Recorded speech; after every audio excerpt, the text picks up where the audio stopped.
everybody? Welcome back to Space Invaders TV. You already know who it is. It's your guy Rashawn, aka Looker. As y'all know, I've done a video on Thursday, October the 28th, 2021. But so much has transpired from the evening because I put that video out during the afternoon. Later that evening on the 28th of October, Thursday, just this past Thursday, so much stuff has transpired. I mean, you had superintendents around the country getting fired, quitting, board members, presidents of school boards. Well, one president of a school board in Ohio stepping down. School bus drivers on strike. God, it's just so many things. So there's so many things transpiring. Students holding a strip club at the school in Hazard County. Well, not Hazard County, but Hazard, Kentucky, a Hazard High School in Hazard, Kentucky. It's just so much has been going on that I just like I couldn't just wait for another couple of days to put out a video. I had to do it right now. So just to give an update right now, I feel like someone has been watching and listening to the videos that I've been posting, because you guys know for the past 2 weeks I've been talking about Attorney General, U.S. Attorney General Merrick Garland and his son-in-law. You know,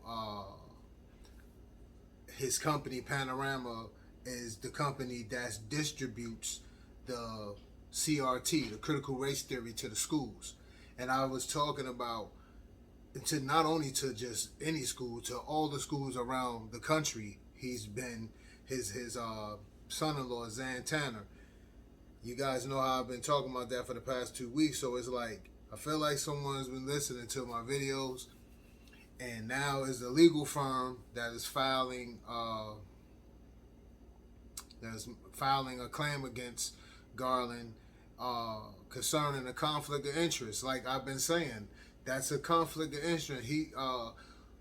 Merrick Garland is a government employee, and then you have a family member of yours that is pushing literature to public schools, you know, funded by the government.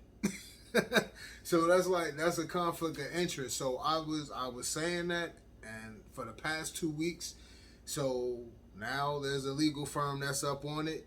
I'll just run through it real briefly. This was just put out from Fox. Let's see here. Just yesterday. Just yesterday it was put out through Fox on the 29th.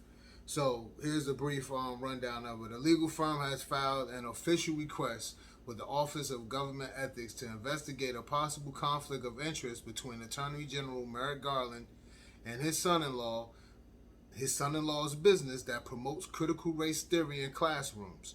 Today, America first legal filed the request for investigation with the Office of Government Ethics regarding Attorney General Merrick Garland's compliance with conflict of interest regulations. America First Legal said in a statement outlining Garland's son-in-law Alexander Tanner's involvement with Panorama Education Inc. So, yeah, it's going to go down. Like I said, around the country, we have all of this chaos going on, and calling parents terrorists and things of that nature because you're standing in front of your child. You're getting in front of your child and you're defending your child and you're asking questions that your child can't ask. You know, they don't know. And when you're asking questions, and we have these school board members with the attitude, and it's like the blatant disrespect. Like, hey, our children are in your hands every day while school is in session. And how can a parent be at ease knowing that we have people like this that don't even want to listen to the parents, and then they all create this narrative that just because parents are coming to school boards and asking questions, that they are all terrorists. They're all coming like you're like thugs, like you're just coming to cause trouble. That's all the tactic what someone does that don't want to hear your questions and don't really have answers for your questions either. So they create this narrative and they put up this wall. So I'm glad that that's going down. I've talked about it for 2 weeks. Someone heard me. I don't know if Fox, because Fox News got a lot of pull too. They got a lot to do. They have their hands in the politics. We know that. So whoever, please keep sharing the videos. Keep sharing what I'm talking about. Don't just hold it for yourself. Pass it around to your friends, because the things that I talk about here are things that you may talk about, subjects and topics that you may talk about with your peers, friends, family members, at work, at lunch, at home. These are the conversations that I know that you guys may have. So don't just hold this information and things that I'm sharing with you. Share it. It's free. It costs you nothing. I'm not asking you guys for nothing. It's each one teach one. I'm just keep my ears glued to current events, and I share it with you. And once again, if you're new to Space Invaders TV, we don't talk entertainment news here. We just talk current events, things that's going on in your community, in your city and state. I'm based in North Carolina. I don't just talk about North Carolina issues or topics. I talk about national, local, and world. So that's what we do here. And feel free to always drop comments, because that's what it's about. I don't think I know everything. I just share what comes across my email or what I see. I share it with you guys. So, I may give my take on it. I don't always think that I'm right, and I always ask you guys if I'm wrong, if I'm saying something, if I'm wrong, check me, let me know, get me straight, But moving on, so that was the update on Merrick Garland, the U.S. Attorney General. So there's a legal firm that is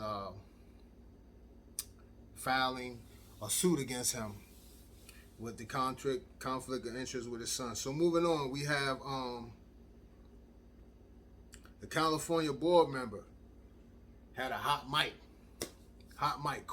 A parent asked a question, and the board member must have thought a microphone was off. This was from New York Post right here as well. This article. This happened on the 28th, on October the 28th. A parent asked a question, and the board member had the mic on, thought the mic was off, and told the parent, "Fuck you." Like, the parent was just asking a question, and after the parent, actually they were trying to rush the parent to finish their question, to wrap it up so they can move on to the next. You know how they do. They're not really listening to you, So I'm going to run that down to you real quick. This was in California, and I'm going to run the article down for you real quick. A California school district president was caught on a hot mic saying disparaging comments to a parent after the mother had raised concerns over vaccination and mask mandates at a public board of education meeting. Marilyn Davis, Board of Education president of Los Alamitos Unified School District in Southern California, couldn't help herself when she let a "fuck you" slip out, directed towards concerned parent. The concerned parent name was Lauren Rapuli, after she argued against vaccinating children in school mask mandates. Rapuli was finishing up her fiery public comment when Davison interrupted applause in support of her speech, informing her that her allotted time was up. Rapoli told the board that she believed the risk of vaccinating children far outweighed the benefits. She criticized the board for painting herself and parents with similar concerns as selfish. We are vocal because we are our children's biggest advocates, Rapoli told the board to a round of applause. Thank you, Davidson said during the applause. Margaret's next. Thank you. Your time is up. That's what the board member said. A moment of silence followed and some rustling of papers before a fuck you gets through the microphone. So this is what that's what went on at one school board meeting. But this is the stuff that goes on. These people don't really want to hear nothing, that the parents have to say, and the nerve of them.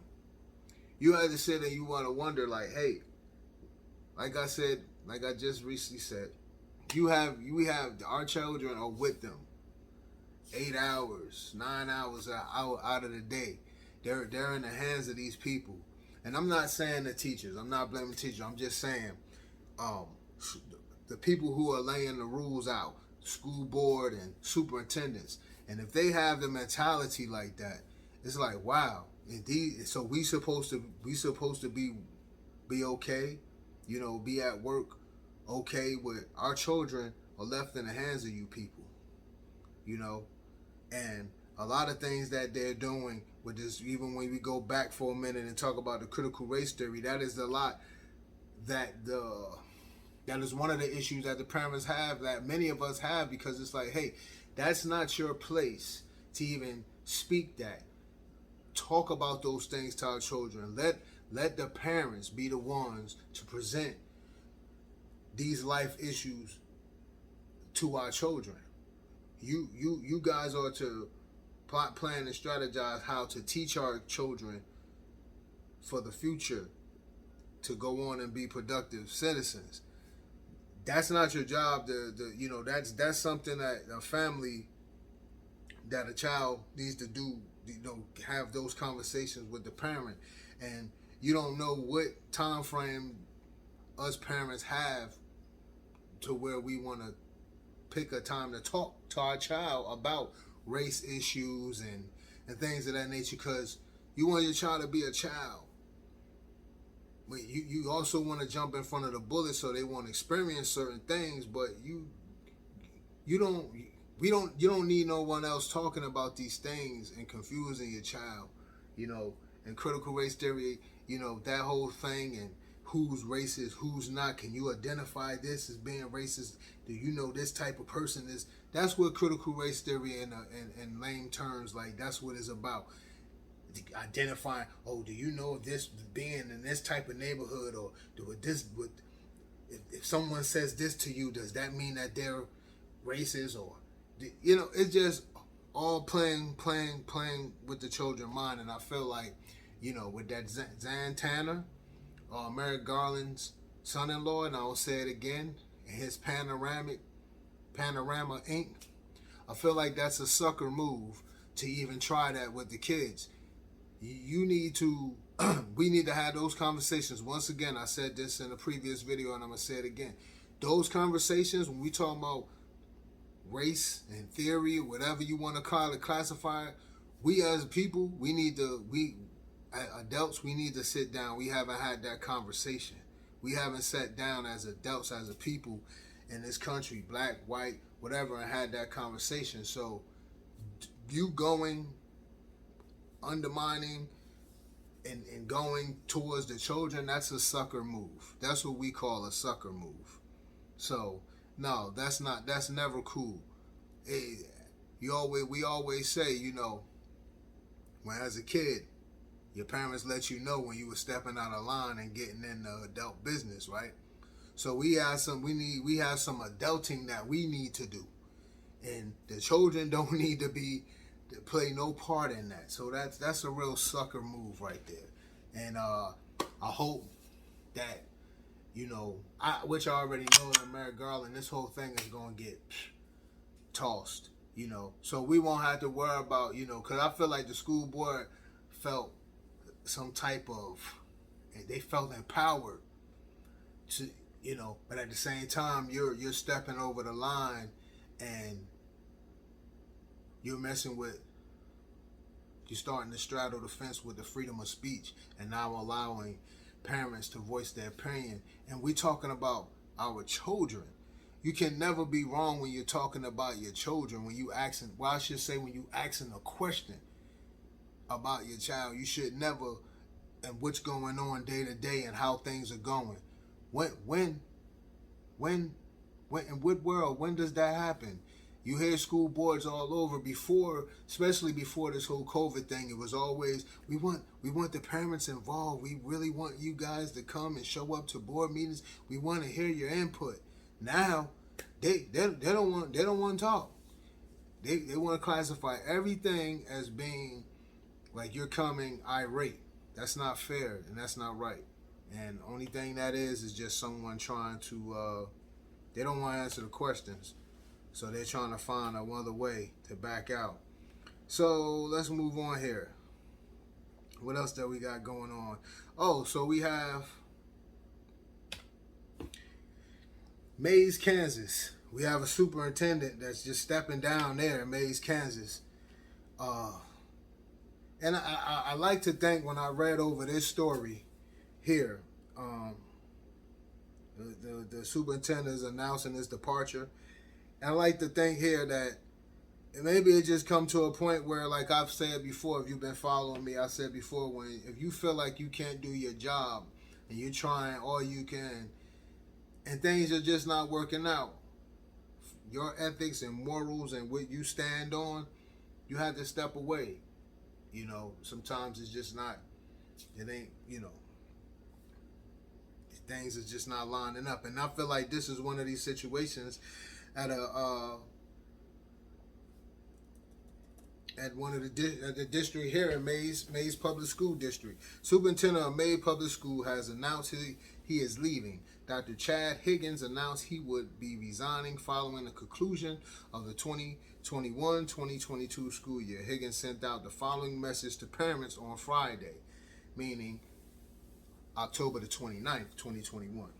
And this is the message that Dr. Higgins, the superintendent of Mays Public Schools, this is his letter to the people. Earlier today, I informed the Mays Board of Education of my intent to resign at the conclusion of 2021-2022 school year. After a great deal of reflection and conversation with my family, the time has come for me to step back and embrace a new chapter in my life. Mays District continues to be a professional destination for educators and employees, and I am optimistic that the next school board will find an outstanding leader for the district's next chapter. I am confident that the next Board of Education and district leader will be able to work together to guide our One Mays school community to its next promising chapter. Being a part of the One Mays family for the past 6+ years has been rewarding and blessing. The Mays School District is an exceptional place to work, and I am so proud to have been a part of this family. I look forward to the next several months and intend to continue providing the best school year possible for our employees, community, and most importantly, our students. Thank you, Dr. Chad Higgins, Superintendent of Mays, USD 266, USD, US School District 266. That's what that is. So I took from that, sometimes, like he said in his letter here, Dr. Higgins here, Dr. Chad Higgins, the soon-to-be former school superintendent of Mays Public Schools in Kansas. Like he said, he did some reflecting and everything. He sat down and talked with his family, and he just felt like it's time to move on. That right there, we adults, so that right there, he probably sat back and some things going on. He loved the school district, loved the people, but there's some other internal things going on that is not probably going to let him do all that he know that he can do for the school district. And that's what you do.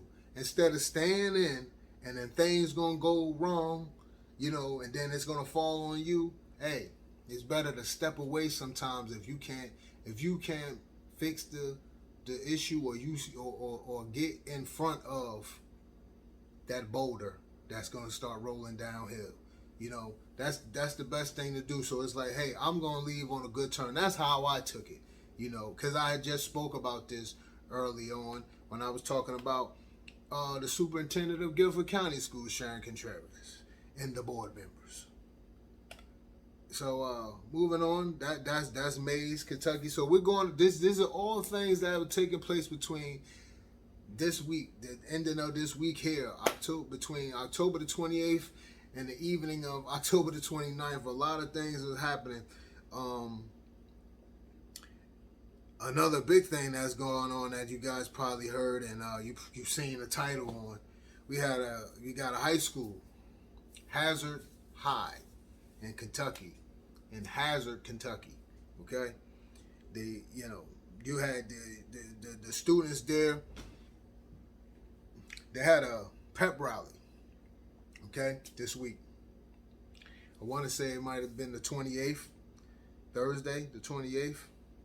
The students were giving faculty members lap dances.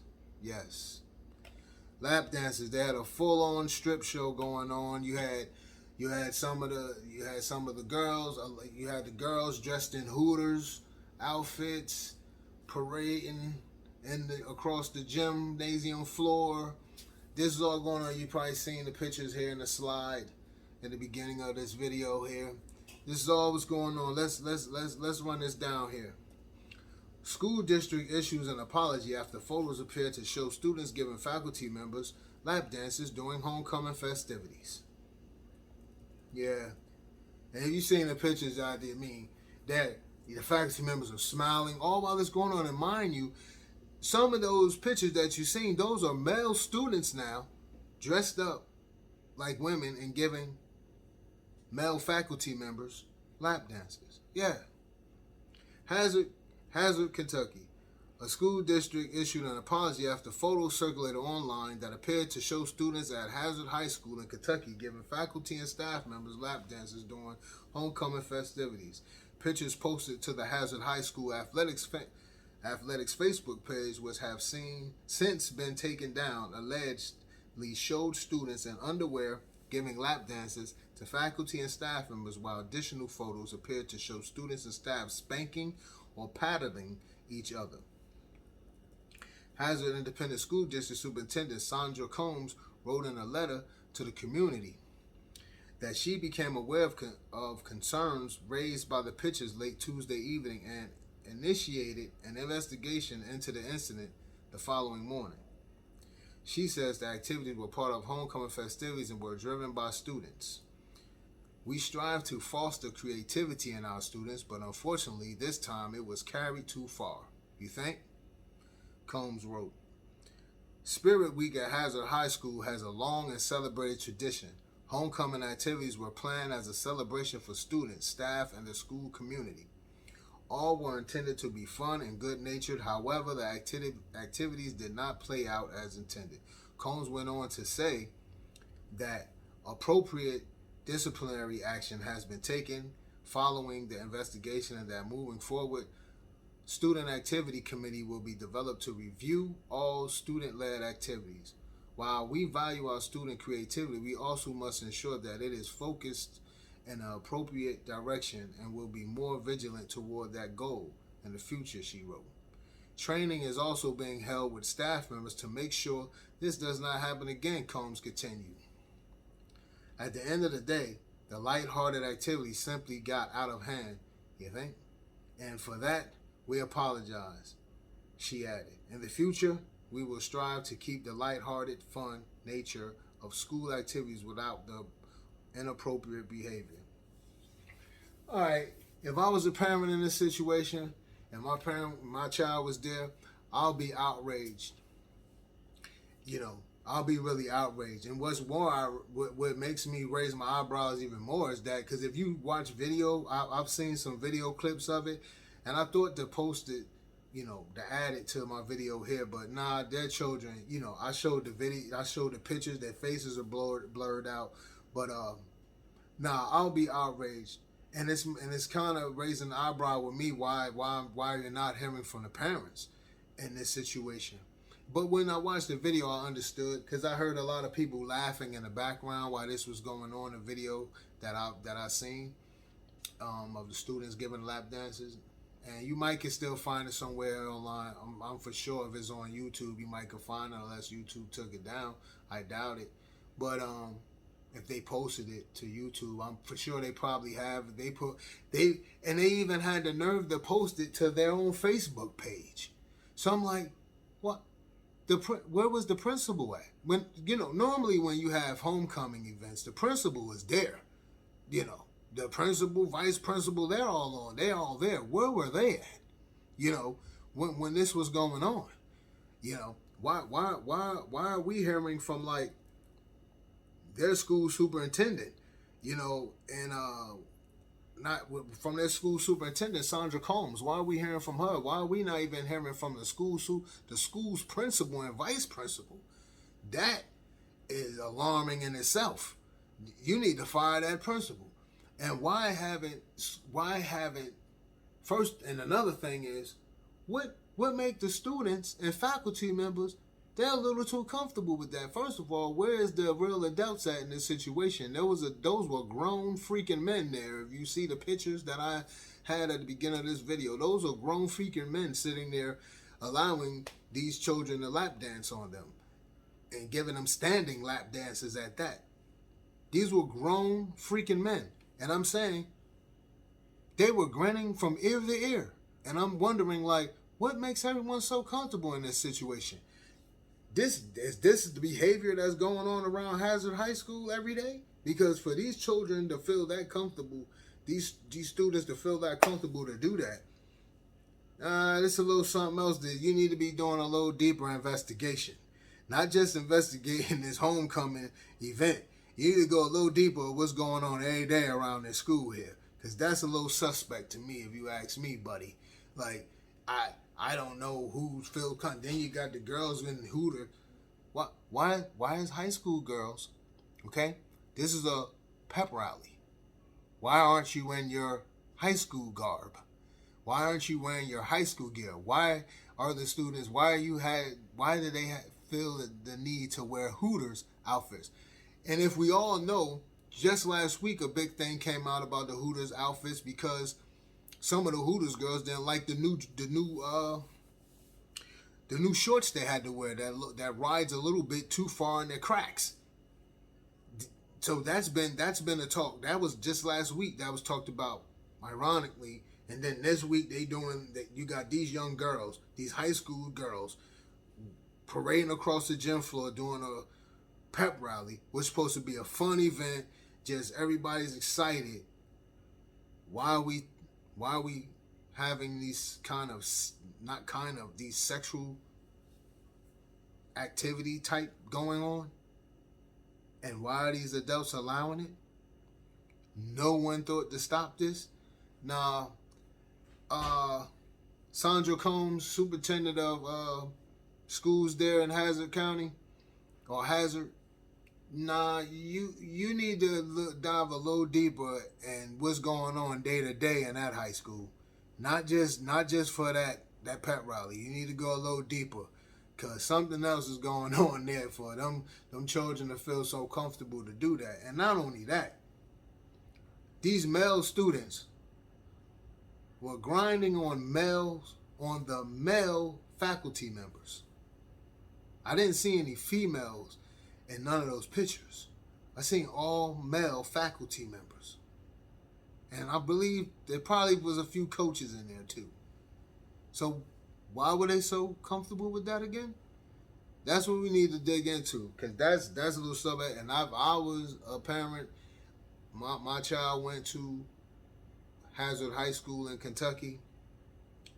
I'll be outraged right now, but a lot of things raised eyebrows with me. Why they felt so comfortable with the students, and why the faculty members, why everybody felt so comfortable at this time during a pep rally. Why the principal then? How we never heard from the principal. This is a national thing right now. You haven't heard from the principal about that situation. You hearing the Sandra Combs, the superintendent of schools there in Hazard, wrote a letter. Ms. Combs, don't apologize to us. You need to apologize strictly to those parents there. And you really need to get the firing some people. That's what need to go on. You see, that type of behavior right there, that a whole lot of things can come up out of this later on. You understand what I'm saying? And I guarantee this ain't gonna be the last time we hear this hazard. And another thing about this, you know what's so funny? I was reading one article because, like I said, it's all on the national news all over. You know, everybody's got an article about that. What's so funny about I was reading the first article I read about it. It was one of their own local papers there, and they were talking about like, yeah, that Hazard is no Hazard Middle School, Hazard High School. We're known. We pride ourselves. We have good program here, good academics. Nobody wants to hear it. That ain't what we heard. The first thing we heard, everybody around the country ain't never heard of Hazard. Only your people there. So the first thing we hear about is kids stripping on faculty members. That's what we hear. If your academics program is so great, we should have been hearing about that. We should not be hearing about male students grinding on male faculty members and the young girls parading across the gym floor in Hooters outfits. This is a pep rally. Why aren't they in their high school garb? Why are they in Hooters outfits parading across the floor? Where they daddies at? That's all I'm saying. That ain't cool. There's a whole lot of things. I'm telling you, it's some more stuff going to come out about that. But Sandra Combs, superintendent of schools there in Hazard, Kentucky, you need to go a little deeper, and you should not just stop right there with that pep rally. These people were too comfortable with allowing these students to grind on them, and the students were too comfortable to do that. That's a little too close. It's got to be boundaries there. It's a little too close. That's a little too much. That's too much. Too far. And you need to get the firing some people. And I'm gonna tell you right now, they need to be fired because the pictures you see that I have at the beginning of my video of that event, those faculty members were grinning ear to ear. I don't care what they say it was. I know what it looked like, and it don't look right. And they need to get fired. They need to be put on a national registry to not even be able to be an educator or a coach or whatever they are in nobody's school across this nation. There's too many things going on in these schools right now. I mean, it's nothing off limits. You got drugs, guns, shootings, beatings, all types of things happening in school. And I mean, this just topped it off right here. You got the kids stripping. Man, stripping on the faculty members. Man, ain't nothing off limits in these schools today. It's just, you talk about off the hook. Man, ain't nothing off limits. Where the leadership at? And I'm trying to figure out why nobody pulled the plug on that event when they seen that. I'm going to just leave that right there, but we going to hear more. This ain't going to be the last we hear from this hazard. And y'all wanted to say that y'all school, y'all known for the academics from your middle school to your high school, y'all known for the academics there in Hazard. Well, that ain't what us heard here in the country, around the country. What we heard is you guys like to strip on faculty members. And your faculty members allow it, and you grin from ear to ear. That's what we see. So, yeah, Miss Sonia Combs, you need to get to firing some people out there ASAP. For you had some lawsuits coming your way. And last but not least, we cannot. What would it be? We can't leave out Guilford County. We can't leave out North Carolina. Oh yeah, it's some stuff that kicked off in North Carolina too on within the school system and health and things of that nature from the health department. Yeah. So on Friday evening, October the 29th, Wake County, you had the school bus drivers going straight. Yep. They tired. They want more money. They don't like the way they being treated. But we've been hearing this. We've been hearing this even before the pandemic. But now, you know, the school bus drivers in Wake County, a lot of kids ain't get picked up on Friday. Yeah, parents were scrambling trying to get their kids out there in Wake County, you know, because them school bus drivers wasn't having it. They ain't go pick up them kids. They said, nah, this is it. We ain't playing around. We want more money. We tired of y'all taking advantage of us. And this is just, and did not just tell y'all that when I did the video, when I put out the video on the 28th, Thursday on the 28th, I said, people are tired. I've been saying this for the longest. People are tired. You know, the teachers are tired. It's a wrap. And then you got the educators, you got the school bus drivers, you got everybody that plays a part in the education system, whatever their job is, down to the maintenance department. When you're knowing that there's money coming down the pipeline and you feeling like you're not getting your just due, these departments around the school system is feeling like they're not getting their just. Nobody's standing up for them, and there's a lot of money now. Everyone knows. So they're like, hey, where's our cut at? We're needed. Everybody needed. Everybody's needed in this education system to keep this thing rolling, and you definitely need those school bus drivers. But yeah, they let you know on they let you know on Friday, October the 29th. They said, nah, they want better compensation. They ain't got time to play around no more. Y'all not gonna keep taking advantage of it. So I'm gonna read the article real quick. A significant number of Wake County school bus drivers follow through on their plan to not work Friday. Let's go here. The thing cut out on me, y'all. Hold up. Let me see here.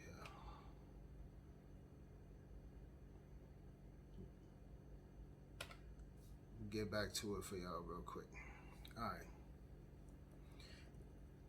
Many school bus drivers demand better compensation in Wake County. That's what they want.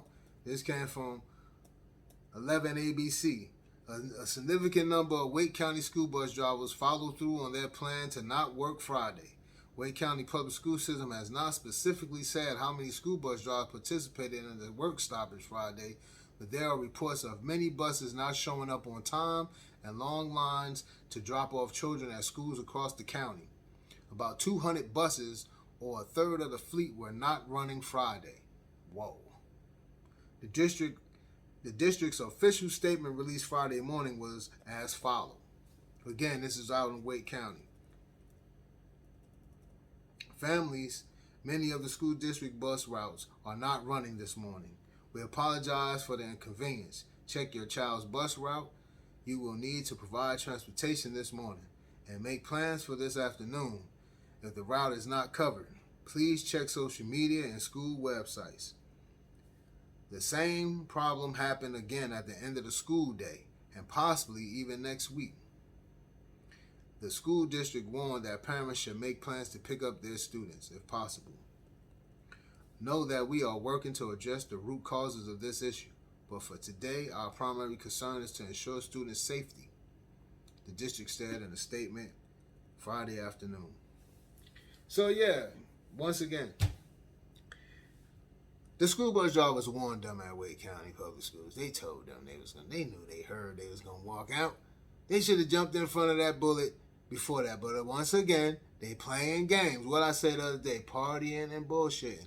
They just, all these people, these board members, these superintendents, they think it's a game. They just not getting it. People ain't playing no more. I know it might be an English teacher watching right now. He said ain't. Yeah, they ain't playing no more. It's just like, it's not a game anymore. Like, people in different departments within the school system know that has been a lot of money sent down the pipeline, especially to the state of North Carolina, period. Hundreds of thousands, millions of dollars towards the education system, period. Okay? Some counties still ain't get they lump sum yet. It's money, okay?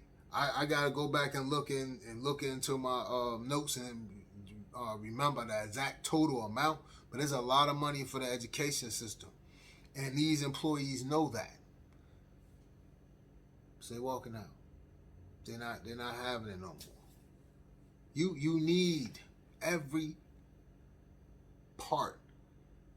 It's a whole body. You need every limb, the leg, the arm, the head. You need everything. And without them school buses, man, the drivers, you're in trouble. You're in trouble. You know. So moving on. Oh yeah. So and we can't stop. We're gonna make our way right on around to Guilford County, North Carolina. Yep. What would it be? We can't leave out Guilford County. You know they're gonna be in there. Yeah. So we just went to different parts of the country. We went to the Midwest. We went to the West Coast. We went all over. Oh, I didn't tell you about. I did speak about. I put a quick video up when I talked about the president of the school board in Ohio stepping down. Well, she was forced to step down because of her. She wrote. It was like she wrote like a few pages on like a letter in a sense, concerning anti-racism. Her views against anti-racist, being anti-racist. They didn't like it.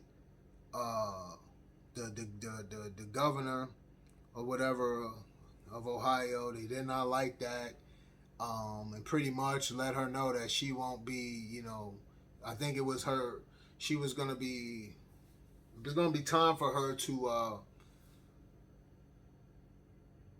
I guess she had to like reapply for the job. I don't know what you want to call that. What they gotta do, but he let her know that we ain't gonna give you we're not gonna do another contract with you. Yeah, when this is up, So she said, okay, well, I'm just gonna step down. So Friday, October the 29th. The president of Ohio School Board, she went ahead and stepped down. She just went ahead and took that, because, she felt like what she did wasn't wrong. She felt like what she did, she was justified in what she did. She said that she was trying to make peace. So I'm gonna read that real brief. The president of Ohio School Board said she planned to resign Friday after the state Senate resisted her reappointment amid a political battle over anti-racism resolution that she supported. Laura Collier, who is serving her 5th year with the State Board of Education of Ohio, told NBC News she intended to offer her resignation to Governor Mike DeWine on Friday morning. She said the decision came after the state Senate made it clear she would not be reappointed. Yeah, they didn't like that, what she wrote. It's a long, it's a pretty long article there, story there. You can just look that up. Google that. Ohio School Board President resigns. Her name is Laura Collier. You can look that up and read that story there. Yeah, that's what's just going on. You can't speak your mind anymore. You can't say what you feel. If you're not on their side, they're gonna get you out of here. That's just what it is. That's just how it goes. Nobody wants to hear the school boards, nothing that. They don't want to hear how you feel. It's like F your feelings. They don't care. If you're saying anything that don't line up with their theories and how they feel, they're looking at you like you're a terrorist. All right, so we ending off here this evening with Guilford County's, my thing keep blocking up here. Guilford County's Health and Human Service Director resigns. Yep. And I'm gonna just give her name here. It's a long Heather Skeens. She's stepping down from her position she took almost exactly 1 year ago. And I'm gonna give a little more on her. The county's health services has been especially important during the COVID-19 pandemic. Schemes, who was hired as the county's social service director about 7 years ago to clean up a host of problems in the department at that time, didn't state her reason for leaving in her resignation letter. According to one source who has seen the letter, it was written in all politically correct language with positive statements, but did not explain her exit. One high-ranking county official said it was common for Skeen to get very good offers from elsewhere. Chairman of the board, Commissioner Skip, we ain't gonna talk about that guy. Listen, so this goes back to what I said before. She was only in her position for 1 year. Obviously, and I just spoke about this, guys, last week, and I talked about again. And I just reiterated what the Superintendent of Schools Mays, in the Mays School District out in Kansas. Well, if you feel like you can't do your job properly, and things are not lining up with your code of ethics and your morals and everything like that, the best thing you could do is step down. So when I read these articles like this and hear these stories like that, I automatically know what that is. She didn't get no reasoning or nothing. She didn't say nothing. She just out. And that's like the letter I read to you from the Superintendent of Schools in Kansas. Where did his letter read when I read that to you? He said he sat down with his family, the Chad Higgins. He sat down with his family and he thought it over. And he's like, I'm out. He loved the people. He loved the community. But he like, hey, I can't do this right here. I can't do my job. So that's what I feel like with this lady here, Heather Skeen. She may feel like she can't do her job. There's things in the way. She only been in for a year. And what did I say last week? I said, the best thing, like, people can, at least if things are going wrong and you're still sitting in that position and things are going wrong, people are going to be pointing a finger at you and want to figure out, hey, what are you doing? You're in charge of this. Why isn't this getting done? Instead of you taking that hit like that, you're trying to do everything you could do, and the higher ups that's above you, you're trying to get them to see a certain way. If they're not going to see it to where you can fix the problem without you getting the darts thrown at you, you got to go. To keep your sanity and to keep your image and your record clean, you got to go. So when we have people so that reverts back to when I talked about the board, Guilford County School Board, and Sharon Contreras. You guys can't do your job, right? If there's something in the way, step back, step down, get out of the way. Let somebody come in there that can do it. Or explain to the people, because it's your civic duty. So explain to the people what is really going on so the people can get a better understanding. And then maybe the people could get behind you and help rally the cause. But you're not saying anything, then we don't need to say nothing now. I'm not saying to say anything now, Guilford County School Board or Sharon Contreras. It's too late. Can't say anything. Just keep doing what y'all doing, because y'all going to be out of there anyway. Just know that. However you see it, you're going to be out of there. Okay? So, but what I'm saying is, it looks bad. You guys look bad.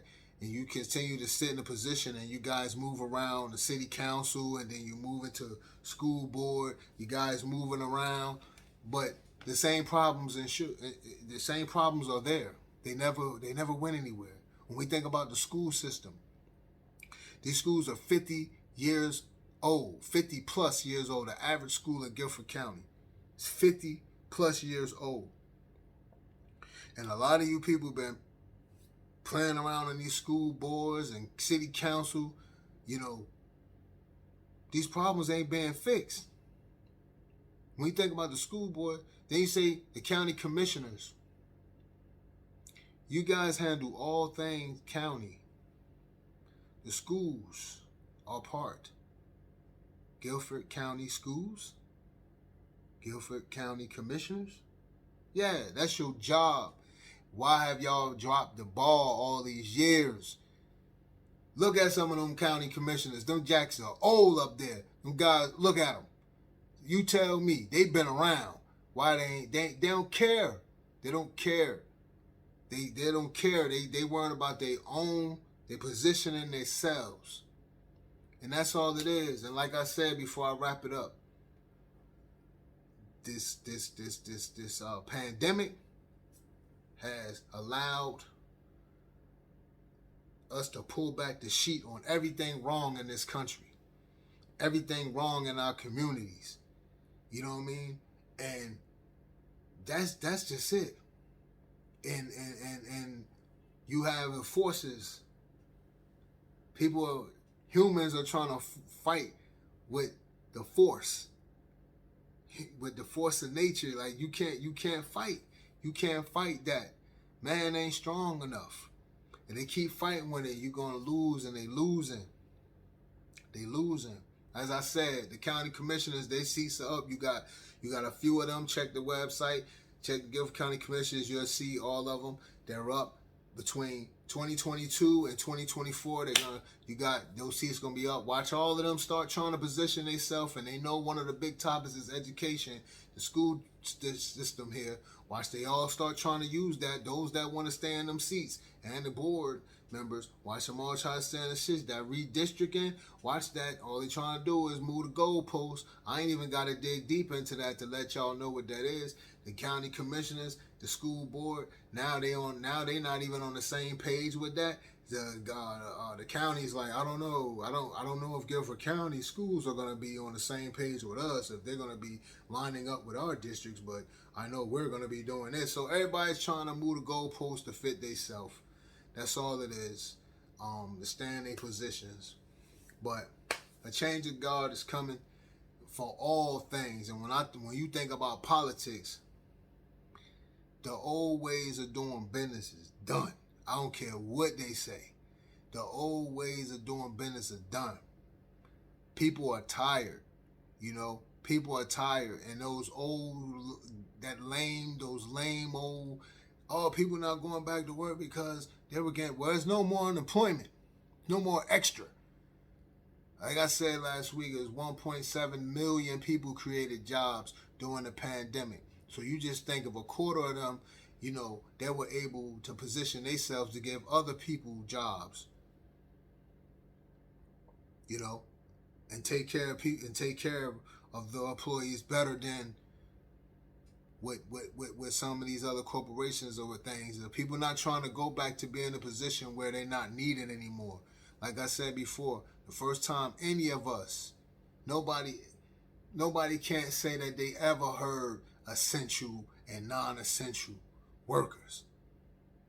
The first time any of us, and then you figured out, I said, what is non-essential? What is essential?